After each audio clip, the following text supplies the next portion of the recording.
নমস্কার সবাইকে, শুভ নববর্ষের অনেক অনেক শুভেচ্ছা, অভিনন্দন ও ভালোবাসা। আজকে দিনটা শুরু করেছিলাম ভগবানকে দিয়েই। আজ যেহেতু নববর্ষ, খাতা পুজো করতে ছিল, তার জন্য এত ভিড়ের মাঝেও চলে গিয়েছিলাম। এটা কিন্তু সকালবেলায় মহামা মন্দিরের যে ভিড়ের দৃশ্যটি, সেটি তুলে ধরার চেষ্টা করলাম। বন্ধুরা, এই যে পুজো দিয়ে এসে ড্রেস চেঞ্জ করলাম, এরপর চলো কি কি রান্না হয় সেটা তোমাদের সাথে শেয়ার করা যাক। এখন হয়ে যাব রাঁধুনি। তো চলো কি কি রান্না করছি তোমাদের সাথে শেয়ার করছি। এখানে তারপরে দেখলাম শাশুড়ি মা সমস্ত কিছু কেটে রেখেছে।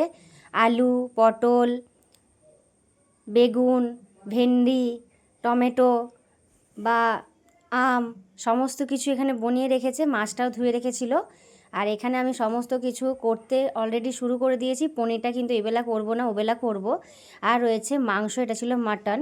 মাটনটা খুব ভালোভাবে পরিষ্কার করা হয়ে গেছে। এরপর নুন, হলুদ, জিরে গুঁড়ো, লঙ্কা গুঁড়ো, তেল দিয়ে এটাকে খুব ভালোভাবে মেখে নেওয়া হচ্ছে, যাতে এর ভেতরে নুনটা ঢুকে যায়। তো এখানে ব্যাস কাজটা কমপ্লিট হয়ে গেছে। দেখা হবে পরের ভিডিওতে। টাটা।